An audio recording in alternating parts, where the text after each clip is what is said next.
Eu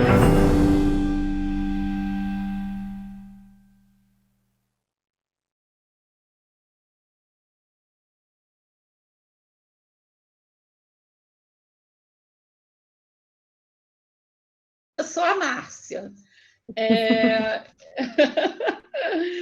Lidando ainda com toda essa, como eu tinha falado antes, toda essa coisa da exibição, né? Dessas aulas agora, que é muito diferente quando a gente está dentro da sala de aula e quando a gente está aqui no computador, mas enfim, está sendo bom, né? Boa noite para todo mundo que está aqui. Eu gosto muito de percursos, digamos assim. Então, antes de começar propriamente o que eu tenho para falar, o que eu preparei para vocês, é interessante saber o percurso de chegar até aqui. A Cibele é uma pessoa que trabalha comigo já há 4 anos, né? Nós 4, pouco mais do que isso, que a gente se conhece, trabalhamos juntas na universidade, uma pessoa que eu adoro. E a Cibele, sempre que me propõe alguma coisa, Márcia, você quer dar uma aula assim, não sei o quê? Eu nem me pergunto o que é, eu quero. Ela perguntou, eu já falo, quero, porque eu sei que é uma coisa legal. E aí ela tinha me convidado, né, para vir dar essa aula, e aí a gente ficou batendo bola, porque ela perguntou, o que você acha, assim, que você poderia falar? Porque isso foi na terça, né?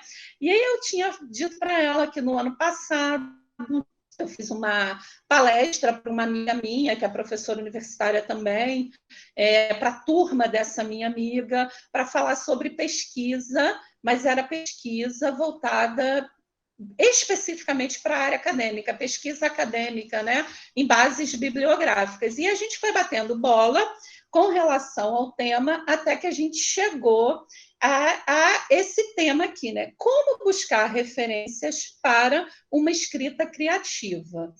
Então, o que foi o ponto de partida para pensar, né? Para pensar essa palestra. Palestra não, pelo amor de Deus, desculpa, não tem nada de palestra, né? Para pensar esse bate-bola da gente aqui. O foco estava voltado principalmente para as pessoas que fazem os cursos, né, oferecidos pelo Unesp. Então, a gente se voltou para a ideia da escrita. O ponto de partida era: você está escrevendo um livro? Você quer escrever um livro? Você está escrevendo um conto, uma novela, uma minissérie, um roteiro, né? Ou seja, você está envolvido, digamos assim, em algum tipo de escrita, você está escrevendo uma história, se você está fazendo isso, ou se você pretende vir a fazer isso, né, mais para frente, não importa, onde que a sua história vai ser ambientada? O que você já sabe dessa sua história, né? O que ela é?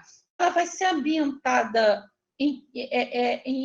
no sentido temporal, no sentido espacial, ela vai acontecer hoje, ela acontecendo ela aconteceu no passado, ela está acontecendo, né? Está sendo escrita no passado, no futuro. Ela é o quê? Ela é um suspense, ela é um romance. Eu fui partindo de todas essas perguntas, obviamente, né?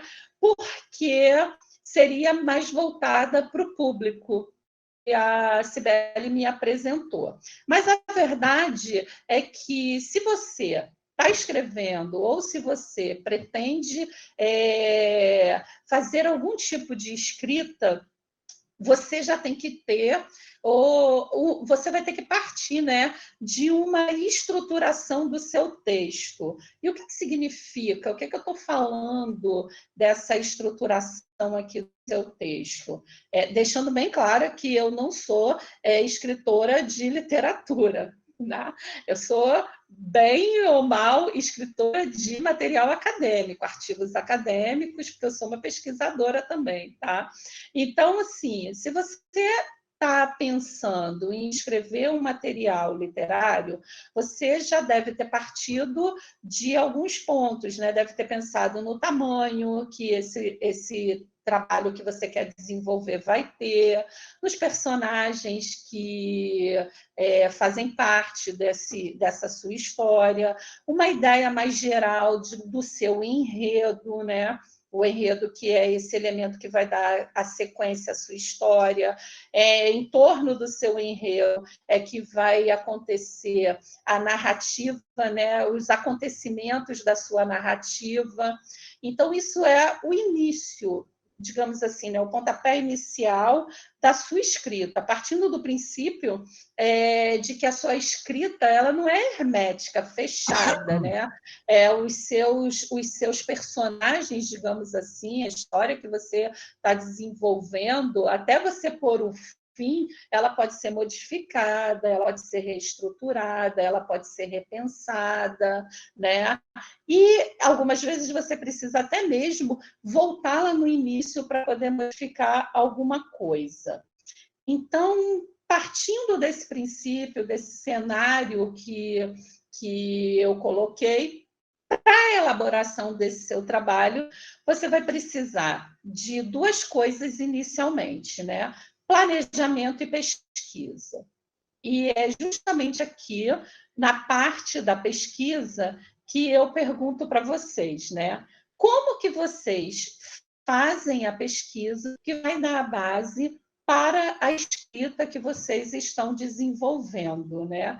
Onde que vocês buscam as informações, onde que vocês vão buscar, digamos assim, né, o material que vai alimentar vocês na realização dessa escrita, né? Porque para desenvolver o seu trabalho, salvo alguns casos excepcionais, né? Não sou especialista em escrita, mas para desenvolver o seu trabalho, você vai precisar pesquisar para poder reunir o material que vai te dar suporte no desenvolvimento da sua pesquisa, né? E como que você vai organizar essa etapa do seu trabalho? Como que você vai organizar essa etapa da pesquisa? Vai depender muito do seu próprio estilo. Ou seja, ou você vai se dedicar a uma pesquisa profunda e detalhada. Antes mesmo de você pensar e escrever, você tem uma ideia, né? E a partir daquela ideia, você vai fazer essa pesquisa que vai te dar um suporte, né? Um arcabouço grande, né? Te sustentar aí para o que você está pretendendo escrever, e vai fazer isso antes mesmo de começar a escrita, ou então a sua pesquisa poderá ser feita de forma rápida, para que você tenha uma noção básica, né? E você continua o desenvolvimento da sua pesquisa de forma concomitante, digamos assim, à sua escrita. Seriam os caminhos que eu, Márcia, estou apontando. Não significa que não tenham outros caminhos, tá? Mas o que importa, né, é que, independente da escolha que você faça, diante dessas duas opções que eu mencionei acima, a verdade é que precisar pesquisar. E é esse que é o cerne da nossa conversa daqui de hoje, né? Como que você busca as referências na sua pesquisa, nesse seu processo de pesquisa, onde que você vai buscar essas referências para a sua escrita? E aí, eu fiz um roteirinho aqui, por isso que de vez em quando eu olho para baixo, para poder seguindo dentro do tema. Eu digo para vocês assim, a minha experiência, obviamente, é uma experiência no campo da pesquisa acadêmica, né? A pesquisa acadêmica é algo com que eu sempre tive em contato desde o meu período da graduação. E desde o período da graduação que eu exerço essa escrita acadêmica no sentido de artigos, de capítulo de livro, e até mesmo da minha dissertação, da minha tese e tudo mais, relatórios relacionados, né, ao mundo acadêmico. Então, minha experiência no campo da pesquisa acadêmica, eu trabalho, né, pesquisando referências para a escrita de trabalhos acadêmicos. E aí, quando eu bati essa bola com a Cibele sobre essa conversa de hoje, eu fiz, digamos assim, uma adaptação nessa experiência que eu tenho de pesquisa de referências bibliográficas e mais, né, me colocando no lugar de um escritor, né? Mas antes de me colocar nesse lugar, eu achei que seria interessante a gente lembrar que tanto a pesquisa acadêmica quanto uma pesquisa para a escrita criativa são coisas muito próximas. A gente está falando de coisas muito próximas, né? Na verdade, até mesmo os materiais, dependendo do tipo de escrita criativa que você vai desenvolver. Então, a diferença, para mim, está na forma como eu, pesquisadora, ou qualquer outro pesquisador, e vocês, né, como escritores, vão se apropriar desse material que é recuperado. Tá? Então, partindo desse exercício de colocar no lugar de um escritor em busca de referências, né, para o trabalho que está desenvolvendo, eu me perguntei o seguinte, né, Márcia, se hoje você resolvesse escrever literatura, como você faria para pesquisar o material que vai te dar suporte na sua escrita? Como fazer com que seu texto seja verossímil? Ou seja, como fazer com que ele pareça verdadeiro, ainda que os elementos do seu texto sejam elementos imaginosos, né? Eu não estou trabalhando aqui com a ideia de matar a imaginação de ninguém, não, por favor, tá? Mas eu estou trabalhando com a ideia de que muitos textos literários partem de um contexto da realidade, né? De trabalhar com fatos, fatos históricos, enfim. Então, como que seria uma pesquisa para me dar uma fundamentação se eu quisesse escrever uma novela? Né? Digamos que eu queira escrever o roteiro de uma novela de época. E aí eu fui fazendo uns links com essa minha experiência de pesquisa bibliográfica, né? Então, eu devo admitir para vocês que não foi um exercício assim tão simples, né? Porque eu não sou uma escritora de literatura, mas eu tracei alguns caminhos, digamos assim, a partir dessa minha própria experiência. Então, eu diria para vocês o seguinte: a primeira coisa que eu faria seria consultar pessoas da vida real, né? Eu iria procurar algum especialista, dependendo do tema, do que seria o enredo, do que é o enredo da minha história, do que vai ser tratado na minha história. Um primeiro caminho para mim seria procurar um especialista. Por exemplo, se no meu enredo um personagem fosse preso, eu acho que eu iria buscar a ajuda de um advogado para poder descrever todo o percurso, né, que esse personagem, essa personagem, né, a personagem iria traçar, porque envolve legislação, envolve uma série de questões aí que eu, Márcia, não domino de forma nenhuma. Né? A não ser que eu esteja quebrando literalmente com a realidade, né? E queira inventar, eu não gosto muito disso não, inventar, desculpa, mas assim, queira criar, né? Uma situação totalmente fictícia, que não leva em consideração essas características do direito, tudo bem. Mas se eu estou seguindo um caminho onde isso é importante, né? Onde ter essa relação com as normas jurídicas, com a legislação, se isso eu considero como importante, então, para mim, um primeiro momento, nesse contexto, nesse cenário que eu criei aqui, seria procurar ajuda de um advogado.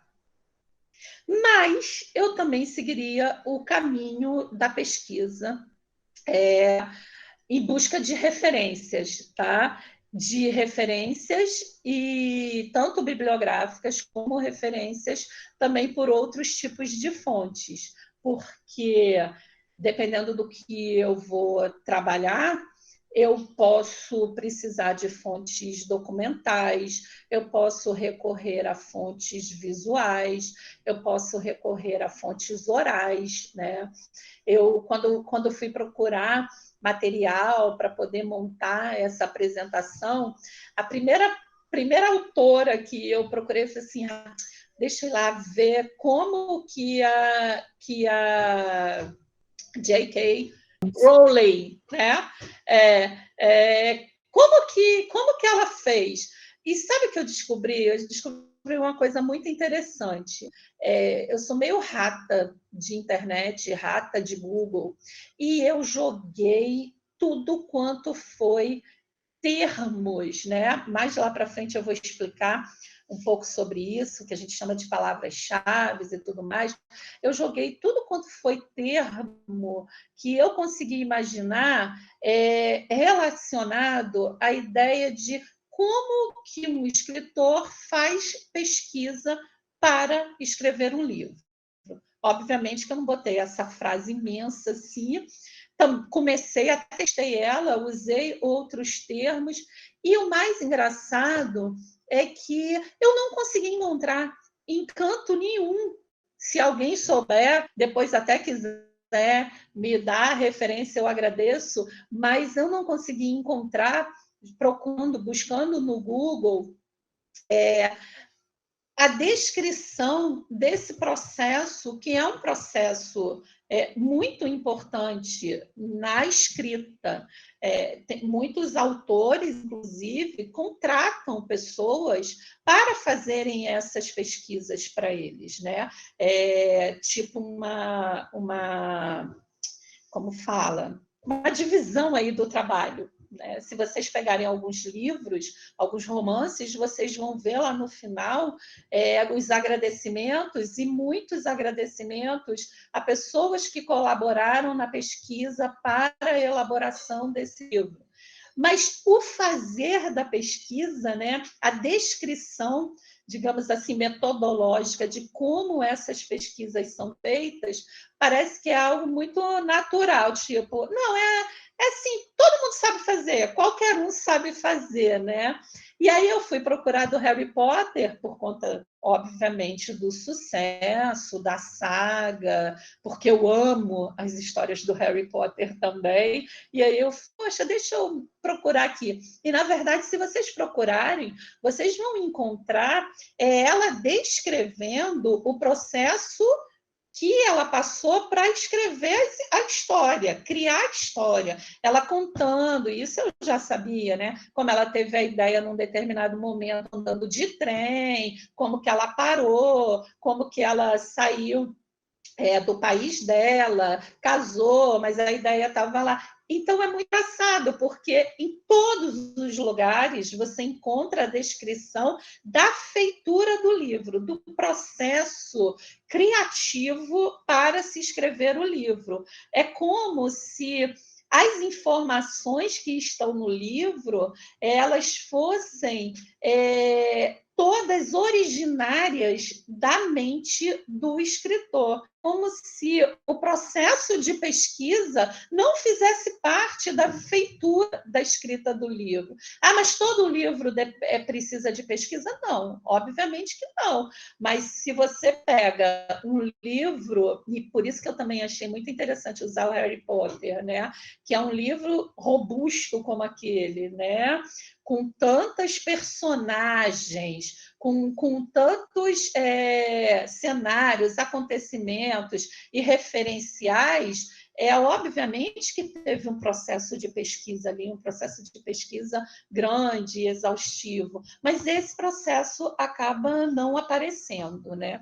Então, eu não tive nenhuma ajuda para poder colaborar comigo aqui nesse nosso bate-papo. E aí eu me baseei realmente na minha experiência de pesquisa para a produção de trabalho acadêmico.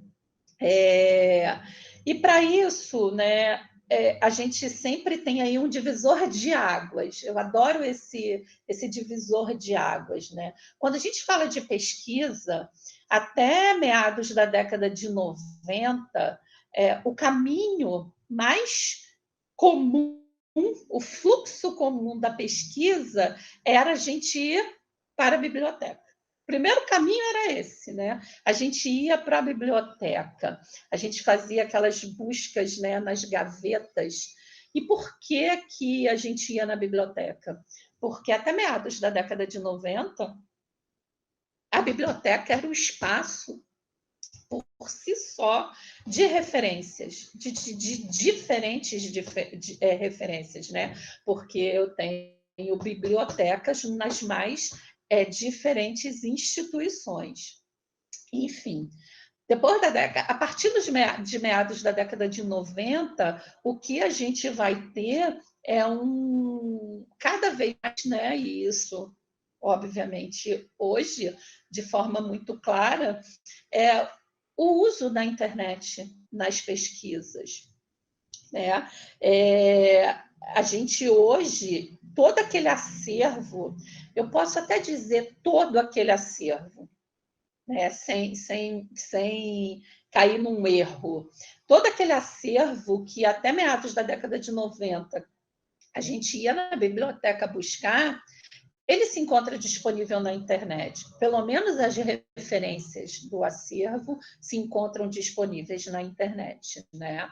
Obviamente que muitos livros a gente também vai encontrar de forma ilegal, mas a gente vai encontrar muitos livros disponíveis para quem souber e quem quiser utilizar. Mas pelo menos as referências desses acervos bibliográficos, textuais, documentais, a gente encontra hoje disponível com um cliquezinho e o uso do Google, né? Que se transformou no grande buscador universal, virou até verbo, né? Escuto muitos meus alunos falando, eu vou dar uma Google, eles não falam googada, eles falam, vou dar uma googlada, né? Eles ficam brincando, vou dar uma googlada, ou seja, eu vou jogar ali no Google e vou procurar que o Google vai trazer essas respostas para mim. Então, esse contexto do Google, esse contexto da internet, que é o que a gente se depara hoje e que é o nosso primeiro momento de pesquisa, né? Esse ambiente da internet é um ambiente dinâmico que está sendo alimentado constantemente, tem uma ampla oferta de recursos, né? Nos quais você vai realizar sua pesquisa e selecionar aquele material que é o material necessário para a sua produção, englobando aí tudo quanto é material, livro, artigo, documento, jornal, audiovisual, tudo, artes, né? Enfim. Então, por exemplo, aí eu botei uns exemplos aqui, depois eu posso até jogar ali os links. Se eu preciso de fonte jornalística, se eu preciso, para escrever o meu livro, fazer uma pesquisa jornalística, eu quero trabalhar com fatos, eu quero me inspirar com fatos que aconteceram 50 anos atrás, digamos, um determinado fato, um determinado acontecimento, e eu quero pesquisar em jornais, eu vou para a hemeroteca digital. A hemeroteca digital é uma parte da Biblioteca Nacional, onde qualquer pessoa que tem acesso à internet de qualquer lugar do mundo vai poder acessar de forma livre, sem pagar, porque ainda tem isso, tá? Depois até falo um pouquinho disso, porque a gente acha que tudo que está na internet está livre, mas não necessariamente está. Então, qualquer pessoa pode acessar títulos de jornais, né, que foram criados no país e que, inclusive, já foram extintos ou que não circulam mais, sem pagar nada por isso. Você pode ter acesso a esse material no site da Hemeroteca Digital. Aí você vai ter que saber como que você vai buscar, fazer a busca, né? Que é saber usar as palavras-chave na sua busca. Eu vou falar mais à frente um pouco da questão das palavras-chave, né? Um outro exemplo que eu botei aqui também é se eu quero informação sobre vestuário, indumentária, digamos que eu esteja escrevendo um roteiro de novela de época e eu quero saber como que as mulheres se vestiam naquele determinado período.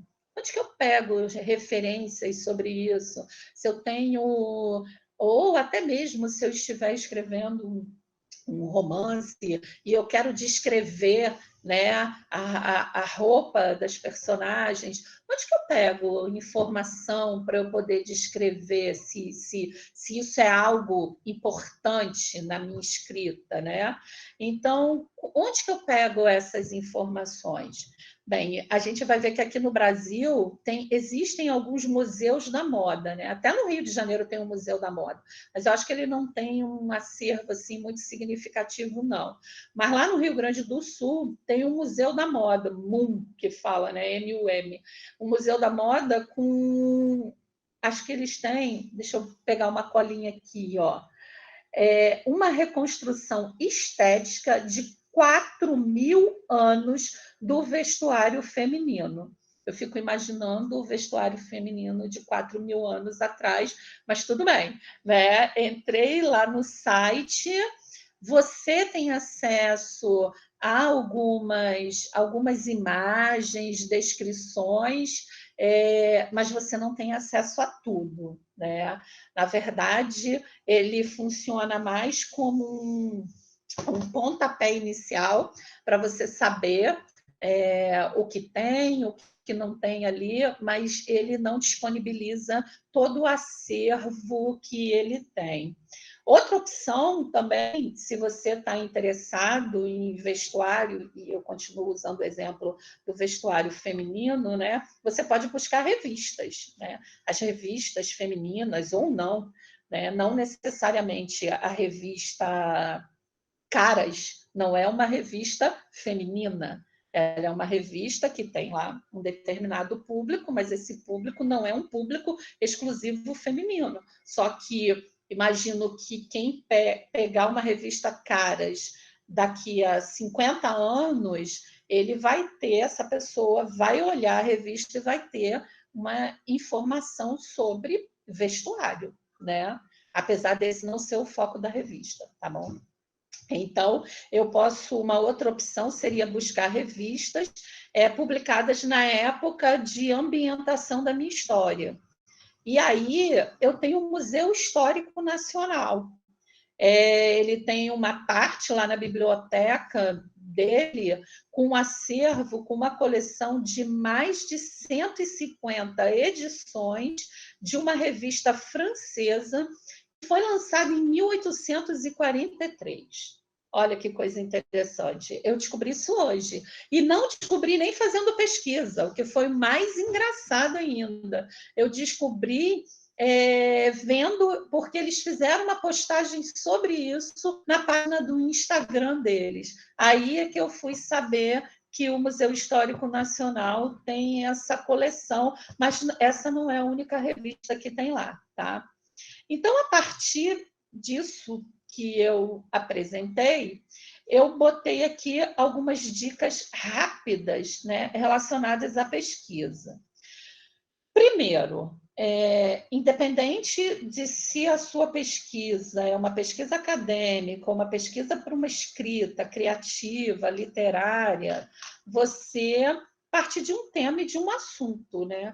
Você tem que ter um tema, um assunto daquilo que você vai pesquisar. Então, e o bom é quando você vai refinando aquilo. Se a minha história, por exemplo, voltando lá naquele meu exercício, estou imaginando que eu vou escrever um livro, estou me colocando no lugar de um autor, né, e vou escrever um livro de um romance. Se a minha história se passa entre os anos de 1930 a 1945, aqui no Brasil, um dos temas e assuntos que eu poderia pesquisar poderia ser o governo de Getúlio Vargas, né? Mas partindo do princípio de que eu sei, obviamente, que de 30 a 45, o Getúlio Vargas ocupou um cargo de governo no país, né? Então, como eu estou querendo ambientar a minha história e estou querendo dar um fundo político a ela, eu posso fazer uma pesquisa a partir do governo do Getúlio Vargas. Uma pesquisa assim. O tema da minha pesquisa seria esse, né? Um segundo ponto seria eu definir um recorte temporal. Eu já defini anteriormente.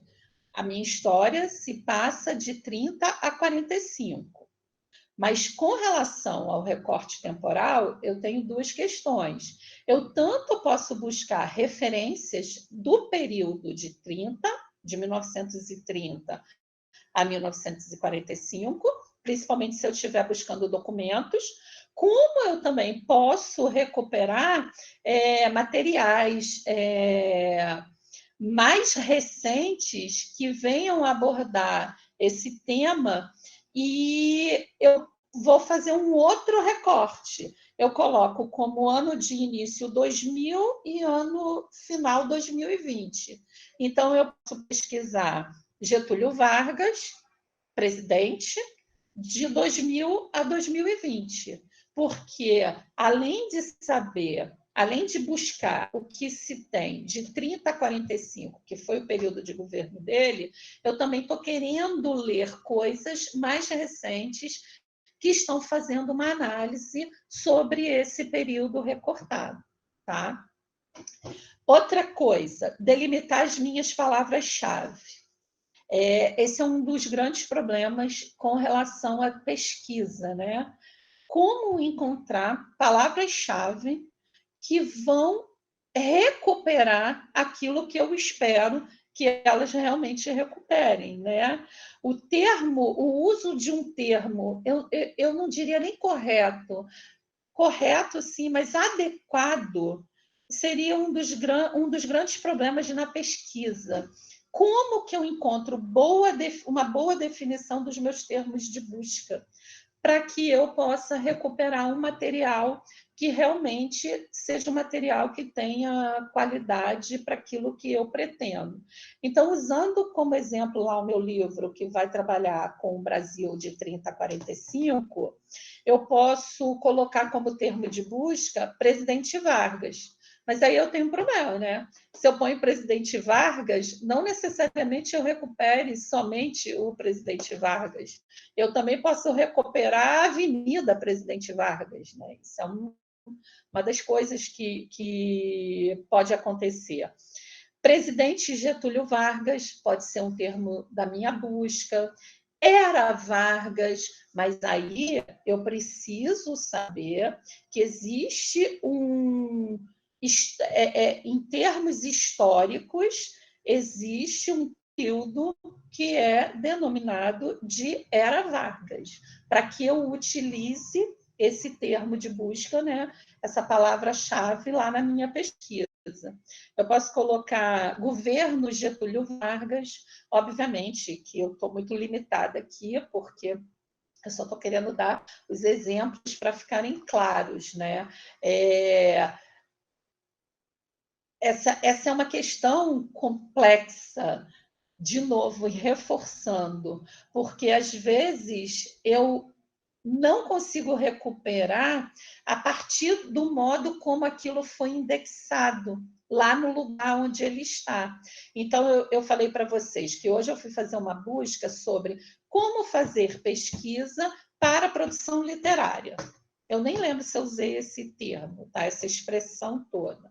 Mas eu usei diversas expressões e eu não consegui recuperar nada que mostrasse como que o escritor faz as pesquisas que vão dar a base para a escrita do livro dele, ou do filme, ou do roteiro que ele está escrevendo, da novela, da minissérie, enfim, do material que ele está desenvolvendo. E aí eu falei para vocês, não encontrei nada, não tem nada, mas pode ser que eu não tenha conseguido atingir as palavras adequadas para poder fazer a recuperação daquilo que eu estava procurando.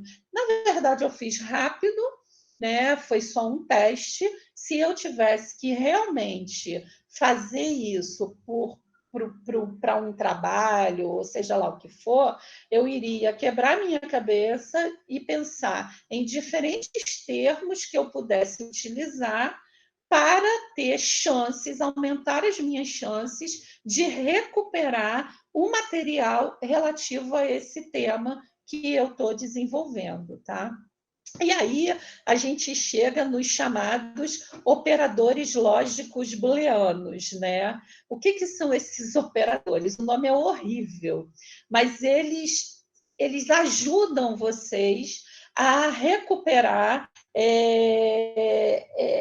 material relevante, né, na pesquisa que vocês fazem. Se vocês entrarem em qualquer site de biblioteca, seja a biblioteca da universidade, seja a Biblioteca Nacional, vocês buscarem e entrarem até em busca avançada, vocês vão ver que lá num determinado lugar vocês podem escolher se na busca vocês vão colocar o ou então o e não, né? É porque aqui está tudo em inglês, o and, o or ou endnote. Ou seja, quando vocês fazem uma busca avançada, vocês podem definir ali para refinar como que vocês querem que aquela busca seja feita. Eu estou falando aqui mais especificamente se vocês estão entrando num site como um site de uma biblioteca para fazer essa busca, ou de um arquivo, tá? Então, quando eu coloco AND, significa que eu vou recuperar os documentos e informações, né, registros, que contenham as palavras e os termos A mais B. Então, vamos usar a palavra Getúlio Vargas. Tá? Então, eu ponho Getúlio and Vargas. Eu quero esse termo. Tem que ter Getúlio Vargas. Não serve só Getúlio ou não serve só Vargas. Eu posso botar o OR, né? Então, eu vou recuperar documentos que contenham as palavras ou os termos A ou B. Então, eu ponho Getúlio ou Vargas. Então, tudo que tiver Getúlio ou que tiver Vargas vai ser recuperado. E eu também posso usar o endnote, né? Eu posso recuperar palavras, documentos que contenham o termo A, mas não o B. Então, eu posso recuperar tudo que tenha Getúlio, mas que não tenha Vargas. Então, eu ponho Getúlio e não Vargas. Tá? Obviamente que isso é usado se a gente vai procurar alguns termos como violência. Vocês vão encontrar aí muitas coisas associadas à violência. Então, eu posso dizer que eu quero violência e não simbólica. ou então violência e não física, tá? Porque eu não quero recuperar eu não quero recuperar material sobre violência simbólica, tá? Só para ficar um pouco melhor do que usar o Getúlio Vargas. Também podem utilizar os filtros disponíveis lá nesses lugares de pesquisa, biblioteca, arquivos, museus, até no próprio Google. Eu vou falar daqui a pouco dos filtros disponíveis no Google. Então, você pode ir lá dizer que tipo que você quer. Olha, eu só quero material de jornal. Eu estou fazendo uma pesquisa sobre Getúlio Vargas e eu só quero material de jornal. Eu não quero mais nada que não seja jornal. Tá? Você pode dizer se você quer o texto completo, se é só o resumo, você pode dizer o idioma que você pretende fazer a sua pesquisa, se você só quer recuperar o que tem em português, se você também quer o que tem em inglês, o que tem em francês. Então, você pode, dependendo da base onde a gente sempre chama de base, né? Onde você vai fazer a sua pesquisa, você pode definir o país que você quer recuperar esse material. Uma outra dica, e eu já estou chegando no fim, né? Muitas vezes, quando a gente faz a pesquisa, a gente lê o título. Não, esse daqui não serve, tá? Sempre busquem pelo resumo também, porque dependendo do material que vocês estão pesquisando e recuperando, quando você lê o resumo, às vezes você lê o título e acha que o título não, esse título não serve, ou então acha, nossa, esse título aqui é tudo que eu queria, né?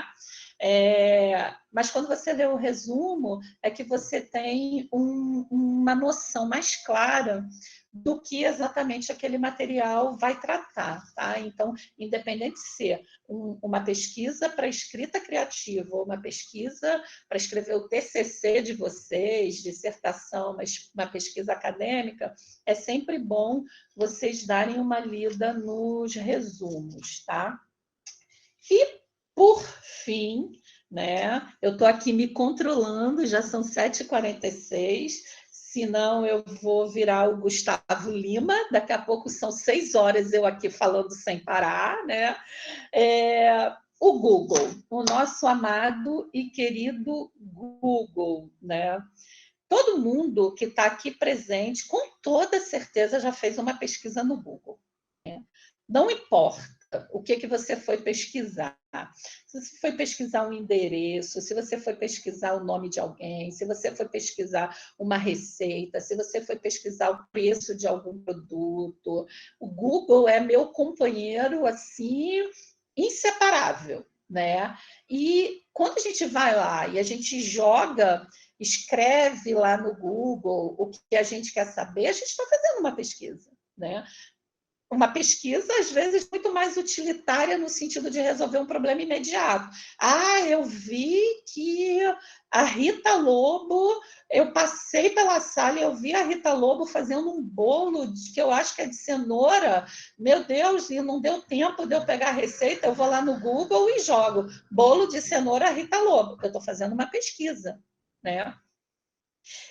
Só que essa pesquisa que a gente está falando aqui, esse tipo de pesquisa utilizando o Google, o tipo de pesquisa que a gente se volta, que é essa pesquisa para escrita, essa pesquisa, não, perdão, essa pesquisa para produção de um trabalho, é interessante conhecer a opção aquelas opções avançadas, né, de pesquisa avançada que o Google oferece para a gente, porque isso permite que a gente filtre melhor os resultados e a gente acabe não recuperando tanta coisa irrelevante.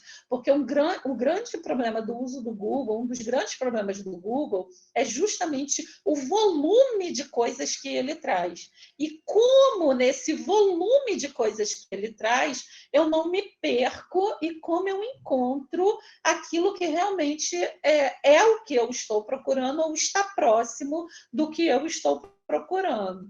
Então, se quem está habituado com o Google pode perceber que ele tem umas palavrinhas assim, né? Logo logo na caixa de digitação, onde você vai lá escrever o que você está procurando, logo abaixo dela, inclusive até no celular, se vocês correrem assim com o dedo para o lado, tem uma parte que chama ferramentas, né? E elas são exatamente aquilo que o nome diz. São ferramentas que vão nos auxiliar para fazer uma pesquisa mais refinada. E o que é essa pesquisa mais refinada?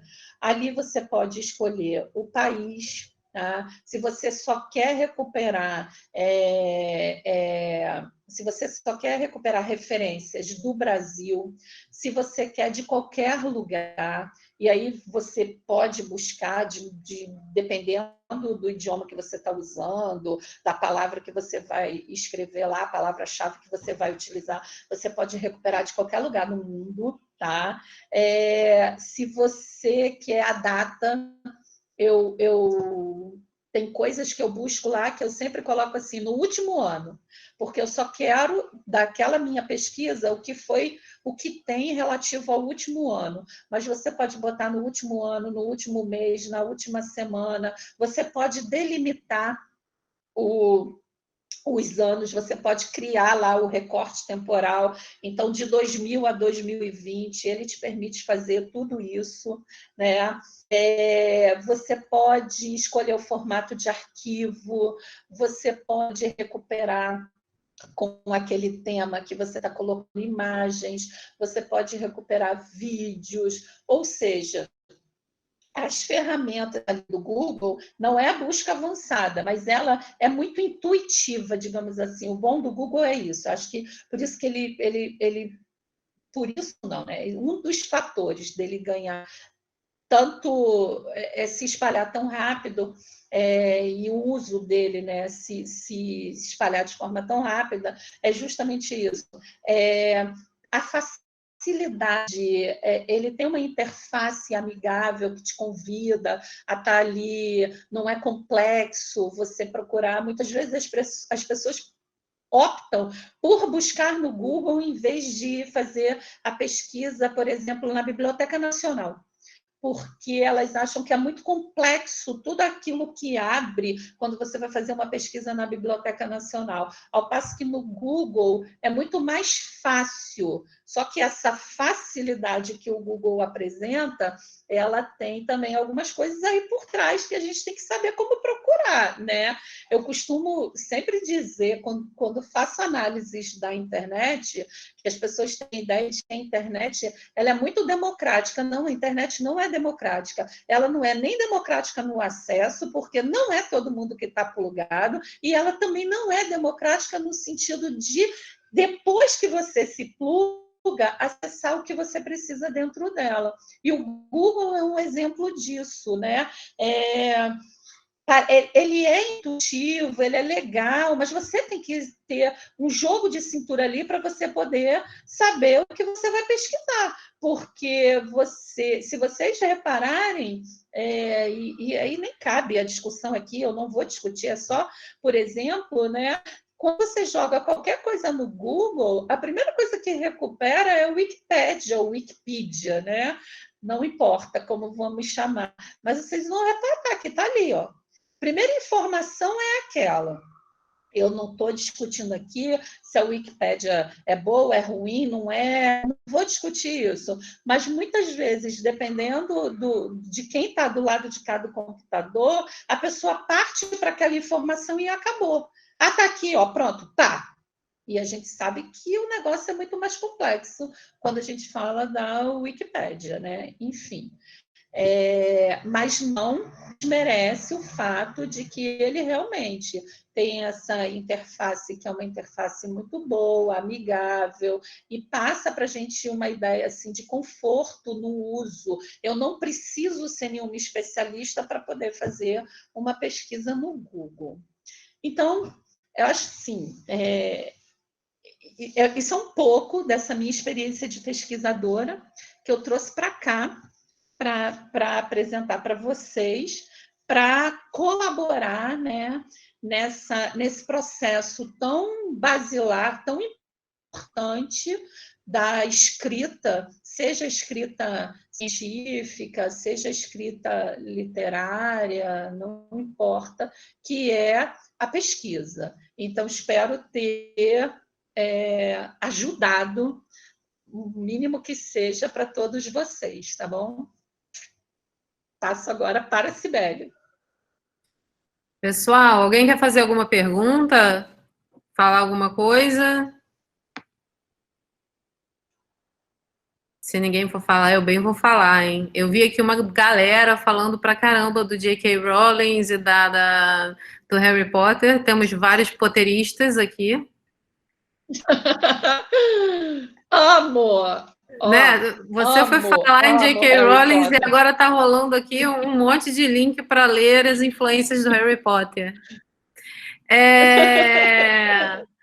O negócio é o seguinte, eu sou para quem não me conhece, oficialmente eu sou formada em comunicação e design, tá? E eu tenho uma dificuldade da desgraça com o Google, sou um horror na hora que quer fazer pesquisa no Google, peço para o marido para ajudar. Mas, de qualquer forma, eu queria fazer algumas coisas que passaram pela minha cabeça enquanto você falou, que tenho certeza que muita gente já escutou aqui e tal, né? A primeira de tudo é que, mesmo na hora que a gente vai escrever um futuro distópico ou uma ficção distópica, a gente pode se basear na vida real.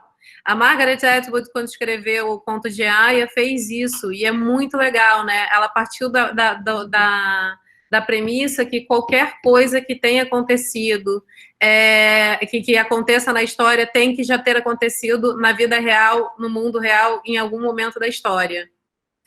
Que eu acho fantástico, porque quer dizer que, por mais que você fale assim, essa história nunca aconteceria, tá tudo embasado ali, tudo que ela tá falando tá embasado. Eu acho isso muito maneiro. A outra coisa, como aluna de história,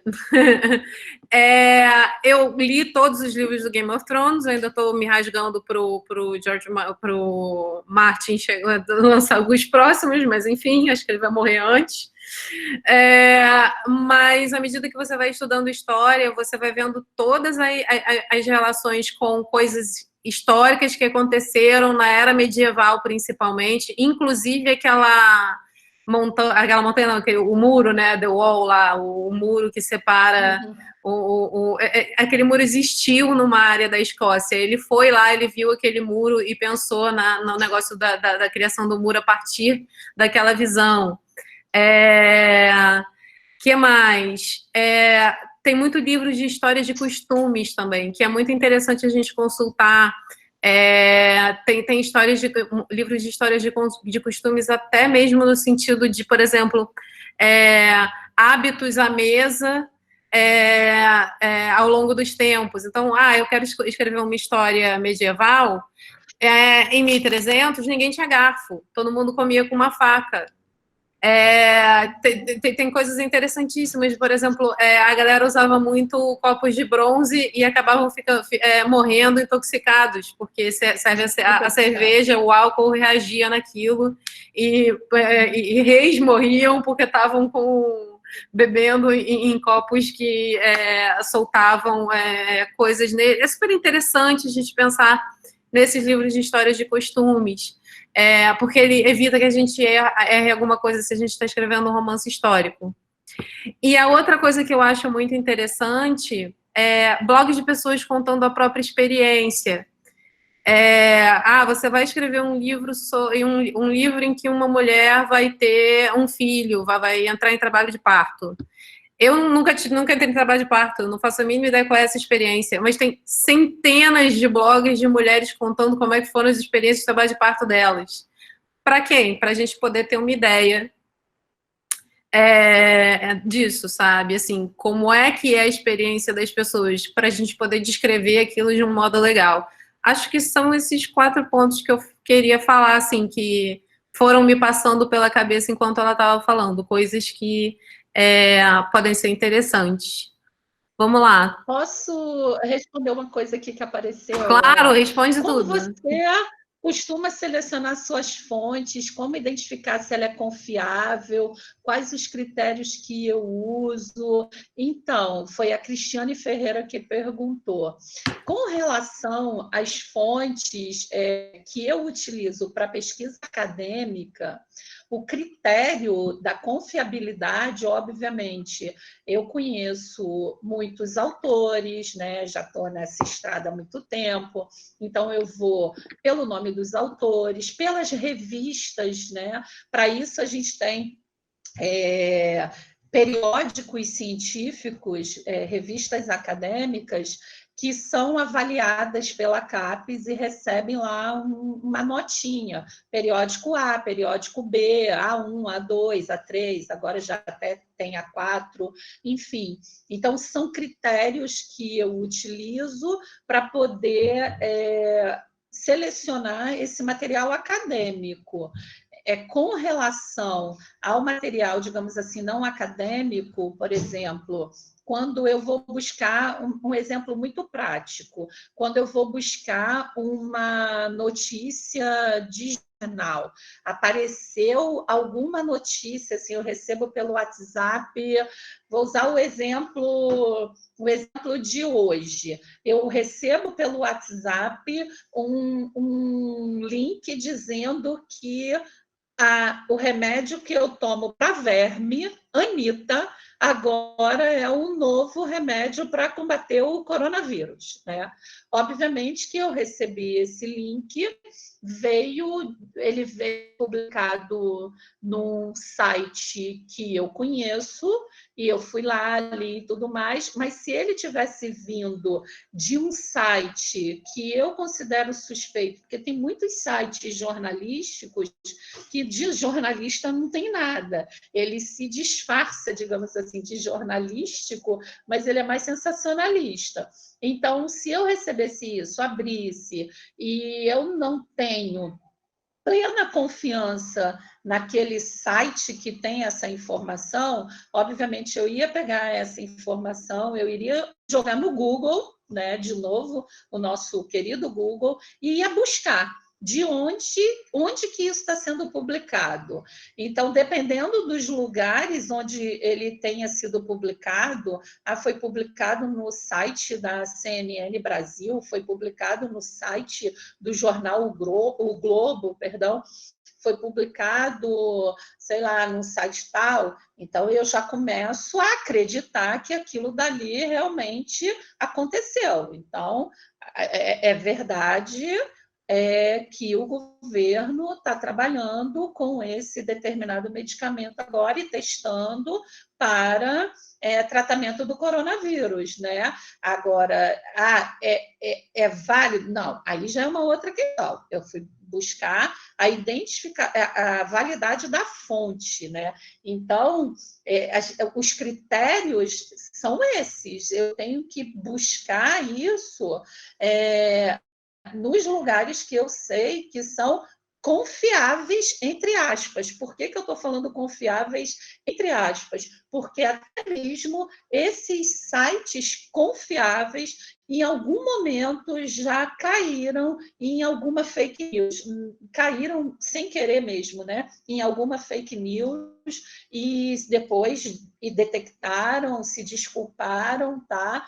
Mas a gente também está falando aqui de referências para escrita, dependendo do que eu escrever, usando o meu exemplo, que é um exemplo histórico, falando do período do Getúlio Vargas, então, obviamente, eu buscaria sites voltados para a história, sites históricos, buscaria autores dessa área, não, perdão, historiadores que trabalham com esse tema. Isso daí eu posso buscar até num site de uma livraria, né? Eu posso ir lá na seção de história e buscar livros que falem sobre a Era Vargas.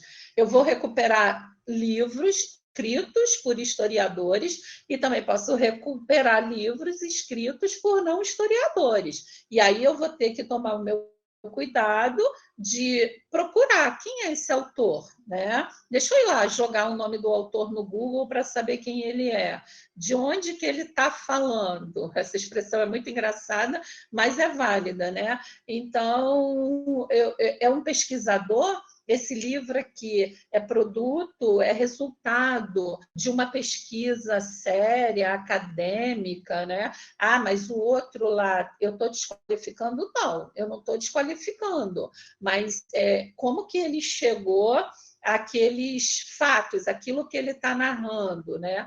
Então, se eu estou querendo um embasamento consistente, né? Eu estou querendo realmente uma relação com o real, eu vou buscar autores que podem ser historiadores, cientistas políticos, ou até mesmo jornalistas, mas jornalistas que têm uma escrita responsável, né, com relação aos fatos históricos, para poder fundamentar a minha pesquisa, né, para poder fundamentar essas bases, isso que eu estou pesquisando. Então, é sempre um trabalho de checagem. Eu costumo brincar dizendo que é um trabalho jornalístico, porque é um trabalho realmente de checagem. Eu usei o exemplo aqui da Wikipédia. Eu tenho o pé atrás com a Wikipédia, embora eu leia muitas coisas da Wikipédia.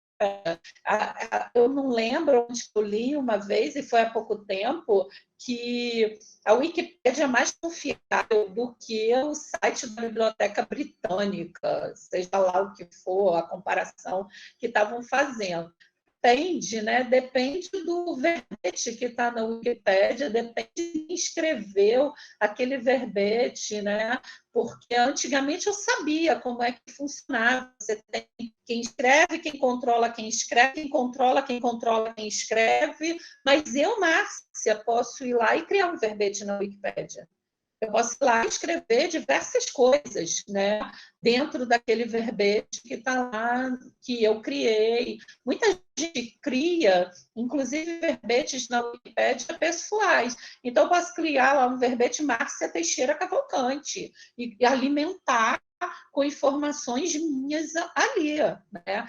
Realmente não sei como que se dá esse processo, mas eu tenho meio que o pé atrás no sentido de que eu sempre checo aquilo que está ali, né? Aquilo que aparece ali para mim, eu procuro fazer uma checagem. Mas a questão é essa: se eu estou escrevendo academicamente, então eu busco material que está disponível em universidades, material que está disponível em sites de pesquisadores, em institutos de pesquisa, porque eu tenho uma segurança da confiabilidade daquele material. Se eu estou pesquisando coisas, como eu usei o exemplo, né, do remédio para tratar o coronavírus, aí eu vou ter que procurar fazer uma checagem aí em outros sites que denominam sites com compromisso ético com a verdade, né? Para eu poder me basear nesses sites, né? Nessas notícias que são veiculadas ali. Eu espero ter respondido a Cristiane, tá? Marcos, você queria falar, né, filho? Fala aí. Só falar uma coisa aqui, a Hélida botou assim: a Cielo é confiável para pesquisa? Sim, muito. Podem usar a Cielo, é muito confiável. Mas... Bom, não, eu queria dizer que está perfeito aí tudo que você falou, sabe? Eu trabalho com isso já há muitos anos, inclusive eu vou dar uma live sobre esse assunto, então me interessou muito. Você foi no ponto, Me diga perfeita. quando para eu poder assistir. Eu vou avisar, eu vou avisar. E assim, só duas coisas que eu queria pontuar que são importantes também, nessa questão da confiabilidade, né, no critério da apuração, da checagem exaustiva, para você dar o máximo de veracidade e verdade à informação que você está contando. Tem vezes assim que eu faço 10 entrevistas sobre o mesmo tema sem a pessoa saber que eu já sei a resposta. Se 9 falam aquilo que a gente sabe, uma diz que não é, você pode ter quase que uma certeza de que as 9 estão certas. as coisas batem, as coisas às vezes até se encaixam as peças ali, uma pecinha que faltava que a outra dá, que era o que você está precisando. Enquanto uma outra, seja lá por ignorância, por não saber, ou por querer achar que sabe mais do que todo mundo, ou querer aparecer no seu texto, te dá uma informação contrária. Então, o máximo de checagem, o máximo de apuração é o principal a ser feito, mas vão ter situações que você, em 10 pessoas, você vai ter 6 dizendo uma opinião e 4 dizendo outra, e tudo embasado. Então, acho que é muito importante se criar algum dispositivo nesse texto que você coloque as duas opiniões, né? Segundo isso, acontece isso, mas esse outro, acontece isso, e deixa o leitor tirar sua conclusão do que pode ser realmente a própria verdade, né? Enfim, então, isso era um ponto, e o outro ponto da importância das pesquisas. As pesquisas são tão importantes que, por exemplo, você, durante a fase da pesquisa, você possa achar uma outra informação que você jamais imaginaria que se encaixaria, que seria importante para você. Eu lembro de um exemplo que eu estava escrevendo sobre um personagem dos anos 40, um dos livros meus, e eu fui fazer essa pesquisa sobre ele. Aí eu, na época, ainda era Biblioteca Nacional, fui para a Biblioteca Nacional, e lá descobri que a Maria Lenk, né, que é uma das maiores nadadoras da história do país, a Maria Lenk tinha aberto a primeira escolinha de natação no Rio de Janeiro. A primeira escolinha de natação foi aberta na piscina do Copacabana Palace, nos anos 40. E por que isso? Porque, devido àquele torpedeamento dos navios brasileiros na costa por conta da guerra, né, que os submarinos alemães torpedearam navios brasileiros, as mães das crianças ficaram loucas de deixar os filhos brincando na areia, com medo de sair no mar um submarino e matar todo mundo. E a Maria Lenk, visionária, ela abriu uma escolinha de natação no Copacabana Palace. Copacabana Palace era uma segurança, uma fortaleza, era um castelo diante dos prédios que ainda não eram arranha-céus. Enfim, então é uma informação hiper curiosa que eu só descobri porque eu me afundei numa pesquisa para outros temas. E eu falei, cara, eu acho que o grande público quer essa informação. Então, assim, o máximo possível que quem quiser fazer um texto curioso, interessante, que instigue a pessoa a querer saber informações e a querer ler, eu acho que a pesquisa é um dos grandes mecanismos de você conseguir informações além da conta e que se encaixam perfeitamente. Porque se um texto tem a pretensão de virar uma minissérie, uma novela, uma obra, pô, que legal seria botar um personagem que cria uma escolinha no Copacabana Palace nessa época, entendeu? E isso está nas pesquisas, está lá perdido no meio dos jornais.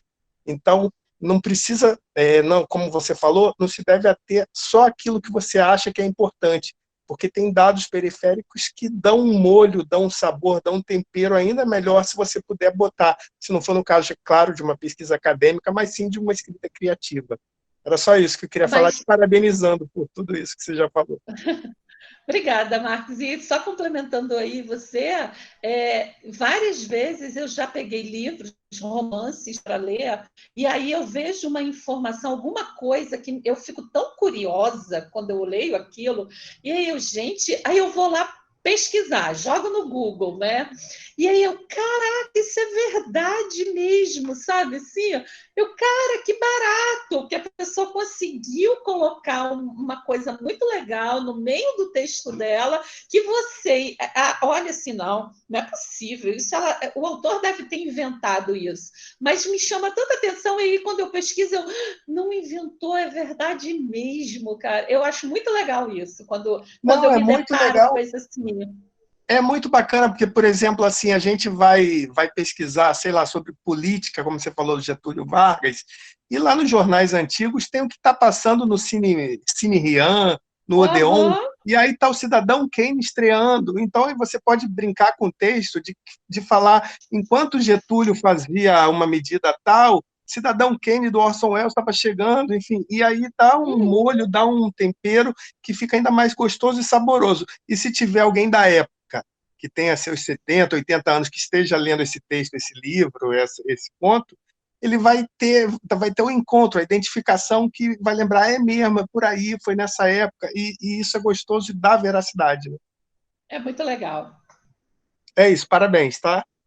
Obrigada, Marcos. Cadê Sibeli? Mais alguém quer falar? Oi, tô aqui. Oi! Eu tenho, gostaria de falar. Oi, fala, Clara. É o seguinte, é só em relação a citar, Márcia, em relação assim, a não ter problema assim, com citar para não ter problema de acusação de plágio nem nada, tem alguma dica, algum conselho que você dê para a gente, como citar trabalhos acadêmicos, etc.? Sim, sempre fazer. Mas espera aí, desculpa. Citar trabalhos acadêmicos numa escrita criativa. É isso que você está perguntando, Clara? Pode ser tanto numa escrita criativa quanto num outro trabalho acadêmico também, só eu falei como citar. Tá, porque no outro trabalho acadêmico a gente tem lá a normativa da ABNT que põe como que a gente deve fazer citação, né? Então, ou você faz uma citação direta, que é aquela citação que a gente chama destacando o que você está falando, né, do outro, o que você está usando do outro autor. Então, tem lá as normas, você pula uma linha, margem 4 à esquerda, espaçamento simples, e aí eu coloco o texto, copio exatamente como está lá, e coloco no final o nome do autor, o ano e a página de onde eu copiei aquilo. Ou posso fazer o que a gente chama de forma indireta, né?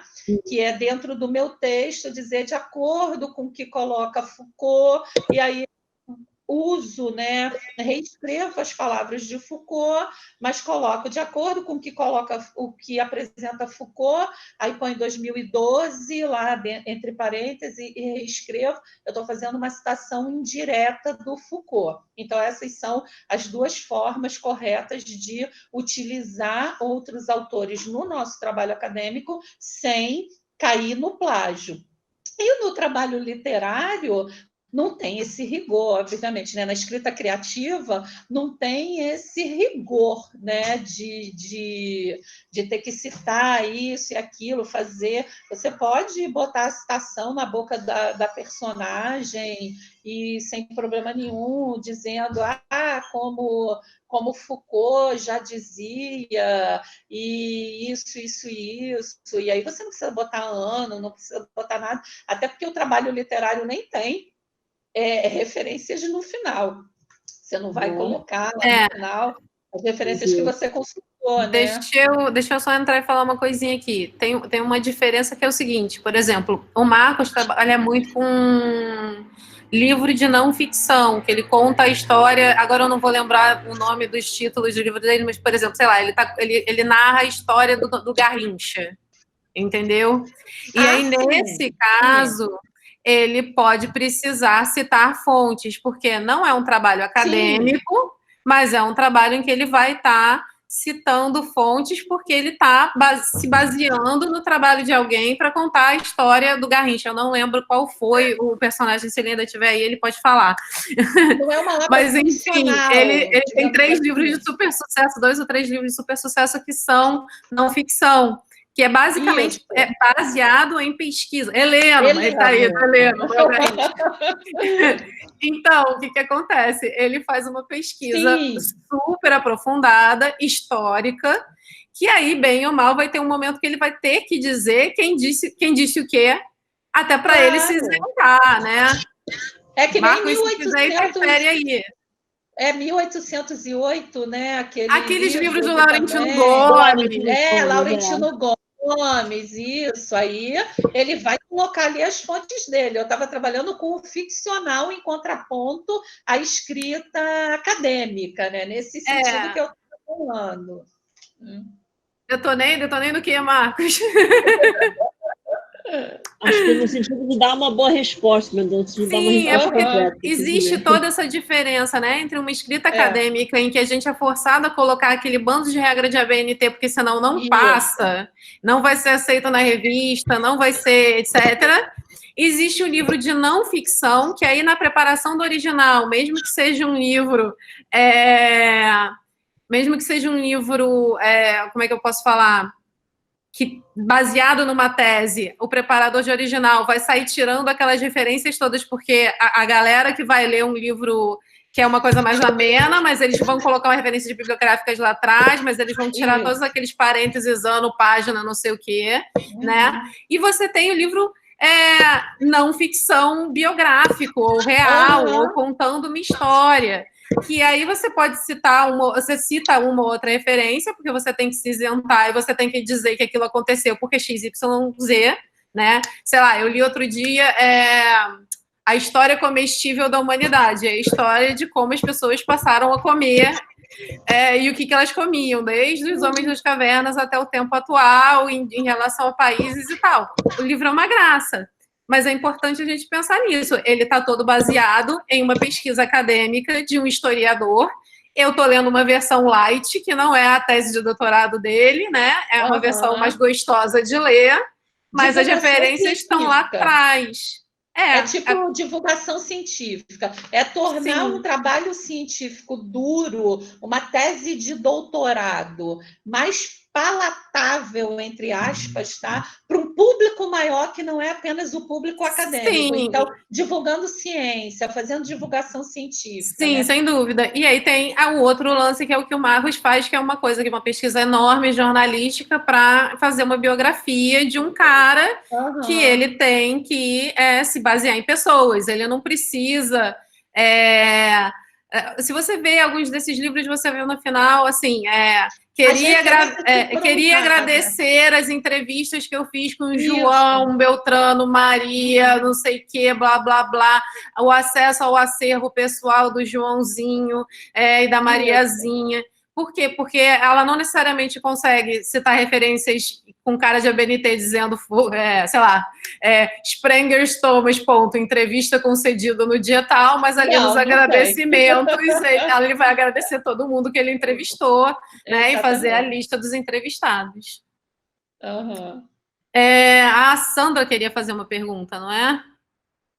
Ela quer saber o livro da história da alimentação. Cadê o livro, Sibeli? Tu trouxe, Achei. Mostrou? Tá aqui. Não, ali, deixa eu ver. Uma história comestível da humanidade. Ai, que legal. É da Zahar. O nome do autor é Tom Standage. Vou escrever aqui no chat. Aqui, a Hélida está perguntando se eu quiser citar na minha história trecho de música, já respondeu isso? Poemas ou mesmo o nome de um estabelecimento, teria que pedir autorização? Sei que para textos depois de alguns anos vira domínio público.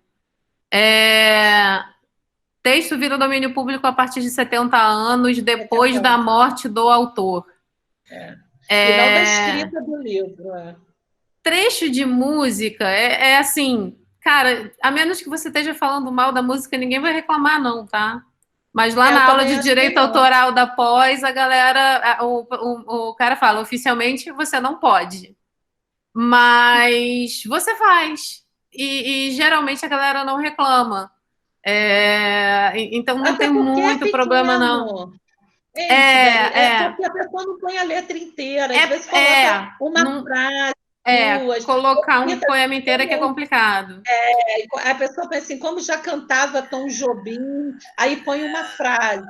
Então, é como se fosse uma fala comum, coisa que a gente está habitualmente fazendo, né? E a gente não paga para o autor da música, porque eu disse que, como já dizia Tom Jobim, tal coisa, entendeu? Então, quando é assim, acho que não tem problema, não. O problema é que a pessoa põe a música fora. Você não pode se apropriar e fingir que o seu personagem escreveu o Valsa da Despedida, né? Não dá. Isso. A outra coisa é que a lei de direito autoral, isso eu assisti a aula de direito autoral da pós 350 vezes, então já decorei, ela permite que você cite trechos se você citar a fonte daquele trecho. Só que ela não especifica qual é o tamanho desse trecho. Se é um verso, se é uma estrofe, se e aí a coisa fica complicada. Para texto, não, eu acho que assim, para texto, livro, por exemplo, texto acadêmico, para configurar como plágio, tem um percentual, se eu não me engano. Mas esse percentual a gente usa baseado a gente fala 10%, né? Tem umas coisas assim. Só que não está na lei, a gente usa isso como se fosse um senso comum, entendeu? A parada do senso comum que é meio doida. Então, como que vocês fazem para organizar os períodos todos pesquisados Como assim? Aí é um processo de organização, né? Eu vou dizer para você como que eu fiz para organizar o material que eu pesquisei da minha tese de doutorado. Rapidinho, Márcia, ela tá falando que ela vai falar no WhatsApp, aí eu ligo aqui e você escuta. Grava o Tá. áudio no WhatsApp e manda para mim, Márcia. Ou Márcia não, Márcia não, Sandra. Sandra. Mas, assim, se for ideia do volume de coisas e como organizar essas coisas, eu crio pastas no meu diretório, no meu computador, uma primeira pasta, no caso do doutorado, chamada Doutorado. Aí abro aquela pasta e tem um mundo de pastas ali. E aí tem uma pasta que chama material do doutorado. Material do doutorado eu já entendo que é todo o material que eu pesquisei quando eu estava fazendo o processo de pesquisa para escrever a tese. E aí aquele material do doutorado vem escrito, eu fui criando pastinhas para cada tema. Então, memória, centros de documentação, políticas públicas, eu fui dividindo em subpastas e jogando ali dentro, minha filha. Aí joguei tudo ali dentro. E quando eu terminei o doutorado, aí eu voltei lá e fui dando nome para os textos que estavam ali. Porque quando a gente baixa o texto da internet, ele vem com aqueles numerozinhos, né? Aí eu ia lá, via o nome do autor e escrevia o nome do autor. Então, eu tenho todos os textos organizados por autor, dentro das pastas organizadas por tema, que estão dentro da pasta que é de materiais, que está dentro da pasta que é o doutorado. Essa é a minha lógica de organização, né? Mas as pessoas têm as suas lógicas, né? Cibele, a pergunta é o seguinte: aquela pesquisa que eu faço, que é enorme, e que na hora que eu vou descrevendo, né, toda uma série de leis e tudo que já foi construído para ajudar o Brasil, né, a formar os leitores, eu tenho que vir trazendo todo o período agora, né, do século XX. E esse material, eu tenho material impresso, tenho material digital, então tudo corrobora aquilo que eu estou falando. Na minha cabeça, eu separaria por datas, né? Mas eles também estão separados por assuntos, porque eu tenho assuntos, por exemplo, voltado para a educação, voltado para a biblioteca, voltado para pesquisas em revistas, pesquisas em jornais. Então, o que eu queria saber? De que vocês, né, que têm experiência, qual é a melhor maneira de eu organizar, deixar isso para uma consulta de alguém no futuro, porque podem vir a me perguntar, né? Então, Sandra, eu diria para você que, na minha perspectiva, como eu falei aqui, né, como eu organizei meu material do doutorado, na minha perspectiva, assuntos seria um tema mais geral e o melhor para você poder organizar, porque se a gente for pensar numa biblioteca, uma base de uma biblioteca ela tem várias entradas. Então, o seu material você conseguiria recuperar se você colocasse o ano, se você colocasse o nome do autor, se você colocasse o assunto, porque está tudo nessa base em meio digital. Só que a gente está falando do material que você tem no seu computador e do material físico, impresso, que já pode ser livro ou artigos que você imprimiu de algum lugar, ou revistas. O ideal, que está no computador, e também esse material físico, é que você organize por temas. No meu computador, eu organizo as pastinhas e coloco lá o assunto, o tema que aquele texto diz respeito. E quando eu salvo o texto, eu nomeio o texto com o nome do autor, né? Se der, eu até coloco as primeiras palavras do título, que fica melhor para recuperar. Mas isso tem que ser na hora que você baixa o arquivo, porque se você deixar para fazer depois, dá um trabalho danado. E o físico, dependendo do que é esse material, se é um material que você vai fazer consulta constante, você pode organizar esse material ou em caixas ou pastas, ou na própria estante. Aqui em casa, a estante, a gente organiza por área. Eu tenho a prateleira que é de antropologia, a prateleira que é de sociologia, a prateleira que é de literatura, a prateleira que é de política, a área de direito, porque eu posso dar aula de política, né, teoria geral do Estado, então a prateleira que vai pegar isso, vai pegar sociologia jurídica, que é voltada tudo para o direito, a prateleira da história, a prateleira da ciência da informação, é tudo organizado assim. Fica organizado? Se meu marido passar por lá, não fica. Essa é a minha realidade, né? Mas na medida do possível fica. Então, é uma forma de organização também. A gente sempre tem uma forma de organização. Mas o que eu estou querendo dizer é que a forma como a gente organiza tem que ser uma forma que tenha uma lógica para a gente na hora de recuperar esse material. Tá? Então, você tem que encontrar a sua lógica para a hora que você precisa ter esse material nas suas mãos. Seja o material que está no computador, seja o material físico, né? Então, eu vou colocar em ordem alfabética de título. Eu vou colocar em ordem alfabética de autor. Aí eu vou colocar por cor. E a gente tem uma outra coisa aqui em casa também, que é o tamanho, porque tem, como as prateleiras da minha estante são móveis, né? Então eu ponho por assunto, né? Por área de conhecimento, e ainda vou ajeitando de acordo com o tamanho também. Então são formas de organizar, né? Maneiras de organizar esse material, mas que você tem que encontrar que você acha melhor para você. Eu espero que tenha ajudado. Deixa eu interferir aqui. O que acontece? Na época que eu estava fazendo doutorado, eu esbarrei com esse problema também. Eu achei na época, mas já tem mais de 10 anos, eu não lembro o nome do aplicativo, que na época não era aplicativo, era programa. Um programa que me ajudava, porque eu podia escrever o nome do autor, eu podia escrever o nome do título, eu podia escrever algumas anotações que me ajudassem a lembrar o que aquele cara falou, ou copiar uns parágrafos que eu achava que podia usar para citação depois, entendeu?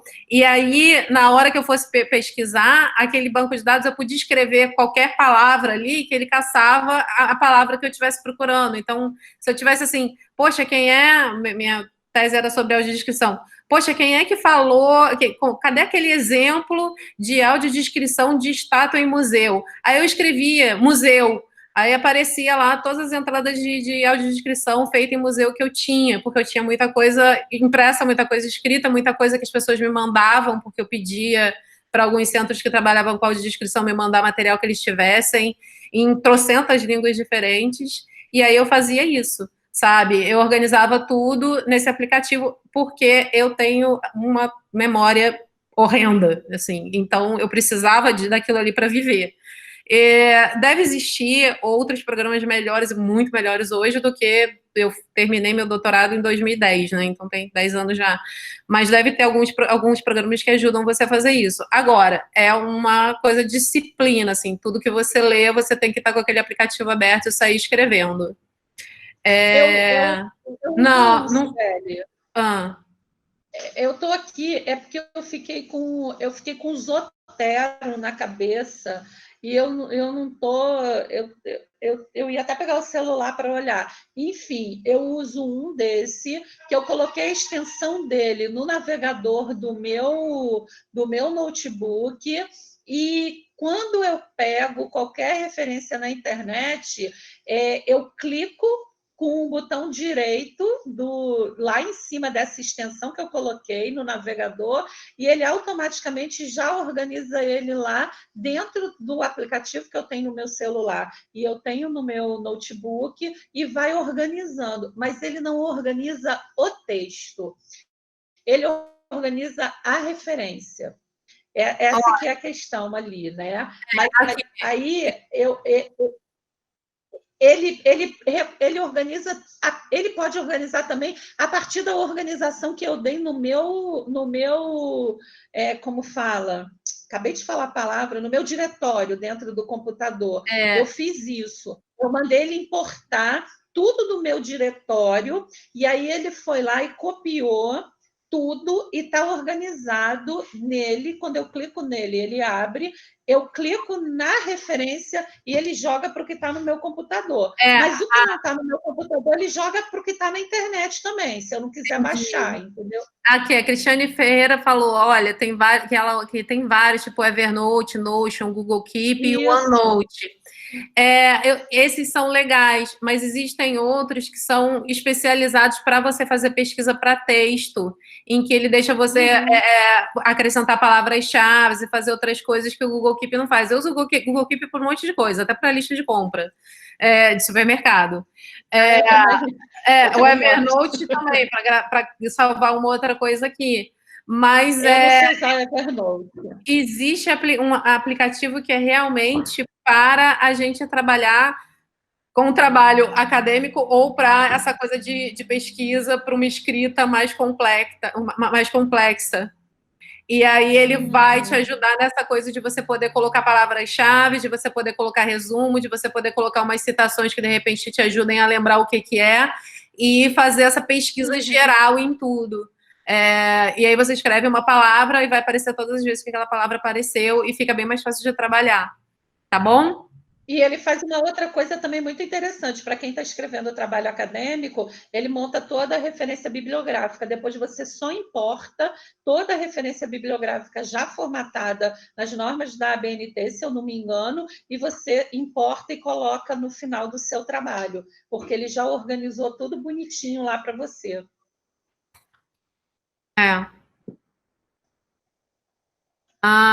Eu estou procurando aqui para ver se eu lembro qual era o nome do que eu usava.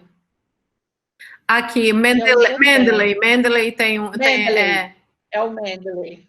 Que ele é feito para isso. E tem outros, tá, gente? Eu não estou falando para você comprar esse, não. Chama Mendeley. Esse é um que ajuda. Que eu uso. O Zotero é de graça também, né? Você baixa lá sem nenhum problema, ó. É esse aqui, Zotero.